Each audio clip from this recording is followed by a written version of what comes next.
Hello everybody, everybody out there in internet land. Welcome to the McLuhan Institute Live number 16, Fiore and McLuhan. This is a little special episode, different from the regular weekly broadcast, as last week was a special one because I had Dr. Phil Rose as a guest. This past week, last Friday I believe it was, the world lost Quentin Fiore at age 99. He lived to be almost 100, which is remarkable. I think some people were surprised that he was still alive. So we're sorry for his passing and our condolences to his friends and family. And I thought I would take the opportunity to talk for a few minutes about a bit of the relationship between Marshall McLuhan and Quentin Fiore. As far as I know, it was a business relationship. They didn't get to be close friends or anything. Certainly I haven't seen any evidence of that. I didn't dig too deeply. But I thought I'd do a little bit of show and tell and talk a little bit about Fiore. A couple of days ago, I posted on the Facebook McLuhan Institute page some links to articles by a guy named Stephen Heller. Hey Stephen, if you're out there. Who is a design guy who's wrote a lot of books, and he's written a few things about Quentin Fiore, which kind of gave me a little bit of a background, and I'll refer you back to those articles. But just to say a couple words here from one of his articles, the massage heralded a number of firsts, the first time that a paperback led the hardcover version into the marketplace. So apparently this paperback, the iconic medium is the massage paperback. This was the first time a paperback came out into print before the hardcover version. Here's the hardcover, which came out, I think, a year later, which differs slightly from the original. I showed a picture of this earlier because it's kind of cool. The medium is massage was Fiore and McLuhan's first project together, first of two, and it was coordinated by Jerome Agel. And inside this book here is Jerome Agel's calling card, and his writing says "The Penguin Edition just published!" exclamation mark, in hardcover. This book did very, very well. I think it exceeded everybody's expectations. It kind of went viral, as it were.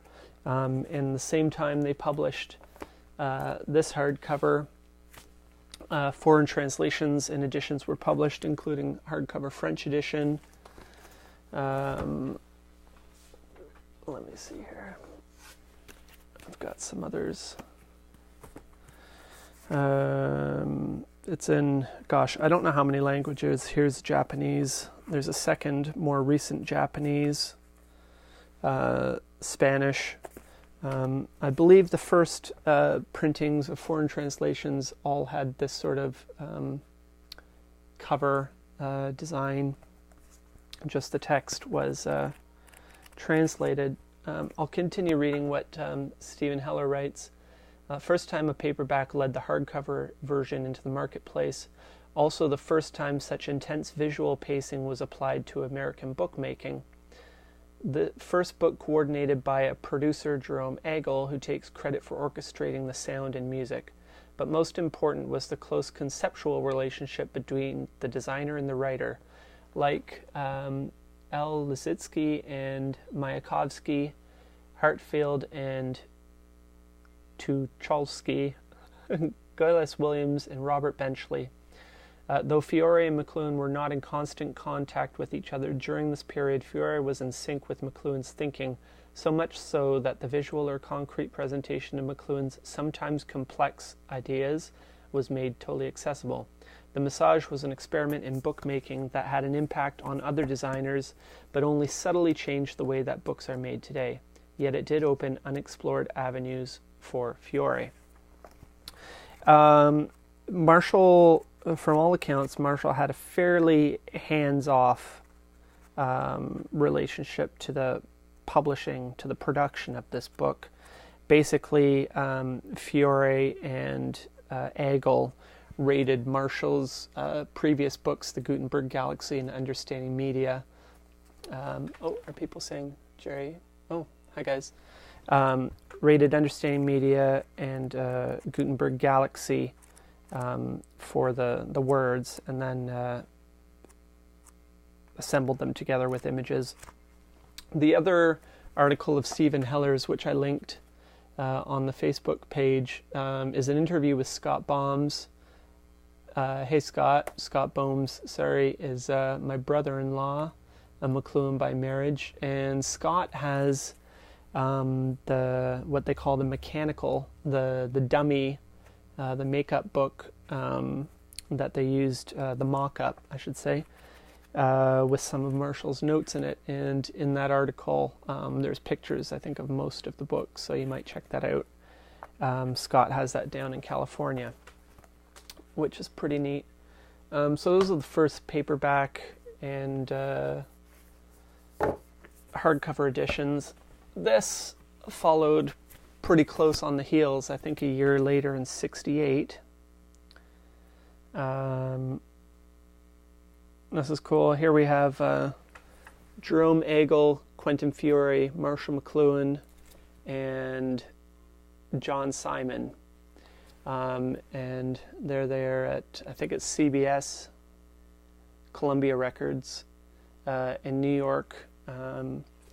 This is the LP version of The Medium is the Massage. This is an original printing, which I got off Discogs for under $30. And it's the audio version of The Medium is the Massage, and it's a pretty wacky record. It's very much a product of the time. There's like this parrot running through it going, "The medium is the massage," and all this stuff. It's a little bit hokey. And then Marshall reading bits and pieces and other people doing various hokey things. They did a reissue of this in 2011 for the centenary of Marshall's birth, which DJ Spooky, our friend Paul Williams, Paul D. Williams, DJ Spooky, that Subliminal Kid, remixed it and also wrote a kind of cool essay that goes with it, which you can look up and listen to online. But his essay is Marshall McLuhan and the Art of the Record, or something like that.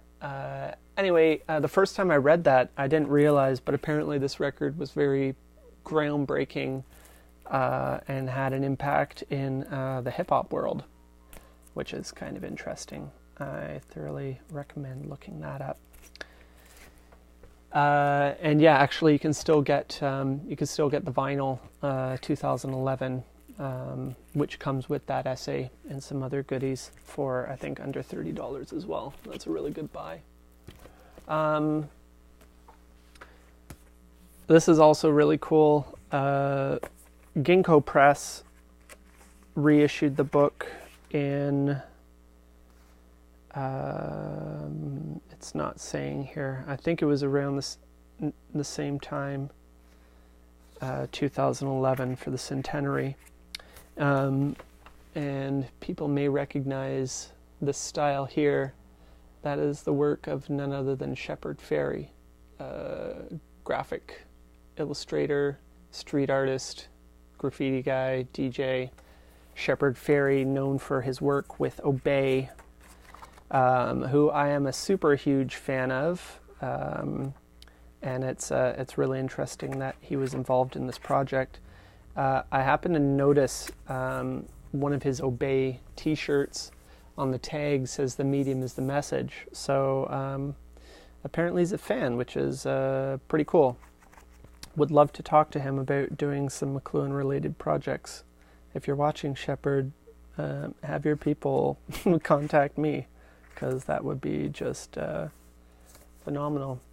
Anyway, the medium is the massage. I think is probably McLuhan's most popularly known work in print. It's a lot more accessible than, for example, Understanding Media or Gutenberg Galaxy, even if it is jam-packed with a lot of McLuhanism. Just the layout and the effort made pulls the reader in and makes it more accessible, I think, than other works of his. So that's pretty cool. I thought I would do something fun.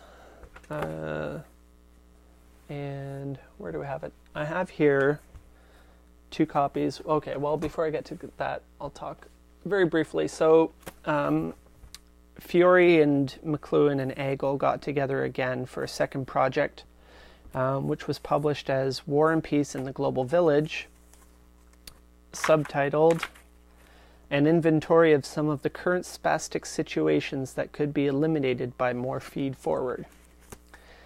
Whereas the subtitle of the medium is the massage is An Inventory of Effects. This was not the book that they wanted to do. From what I understand, they originally had a different project in mind. Marshall had a major brain operation where, as Marshall said, they took a load off his mind. They removed a tumor the size of a grapefruit from Marshall McLuhan's brain in 1968.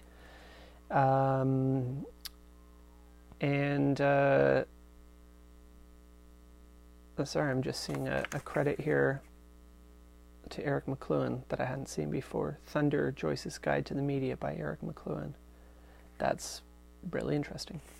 And they shelved the original project and ended up doing this War and Peace in the Global Village, which did not arrive to the same critical acclaim and wasn't as well received as The Medium is the Massage. What I was saying is Gingko Press did a couple reissues of The Medium is the Massage and War and Peace in the Global Village.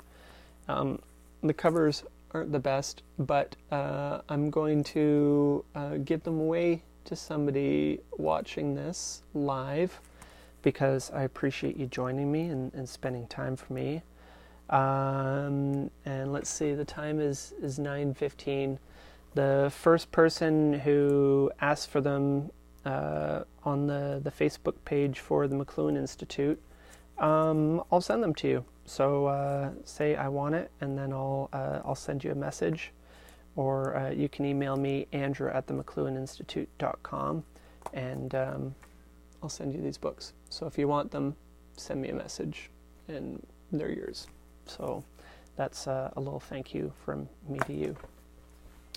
I actually didn't think I was going to do this tonight because I haven't been feeling great, but here I am. I didn't want to fall behind because I'm only in the library here Tuesday nights once a week, and there's lots of work to do. I really want to get to those McLuhan shelves and show you some of the really cool things that we have there. A little reminder, if you're not looking at the McLuhan Institute on Instagram, you're missing out, because that's where I post a lot of photos of things that I come across. Earlier today I posted a photo of a signed Counterblast 1954, as well as Marshall's copy of Hugh Kenner's book on Chesterton, which Marshall wrote the introduction for. Cool stuff like that. So make sure you check out the Instagram for the McLuhan Institute. And I also want to say a special thank you to John Phillips and ONG in St. Louis, who did a really amazing project this last week, where they took an interview that Dad did in 2009 while we were together in St. Louis for the Media Ecology Association, and he chopped it up and made it available. And at last count, 31 artists, sound artists, did tracks, and it's up to an hour and a half of combined music. And I thoroughly recommend, wow, likes are flying across the screen there. I thoroughly recommend checking it out. You can find it under Junto, Junto, Disquiet 0382, I believe it is, on SoundCloud. We'll get you there. And it's just really interesting. I don't know if they knew that it's coming up to a year since Dad died, but it's been very much on my mind this last while. Well, the whole year. Who am I kidding? And listening to these sonic compositions of my dad's voice has just been really a beautiful thing, and I can't say how much I appreciate it. It's just been really cool. So I'm going to get back to books. If somebody has commented, the first comment is going to take them. And thank you for joining me. See you next week for probably just regular books, okay? Bye, guys.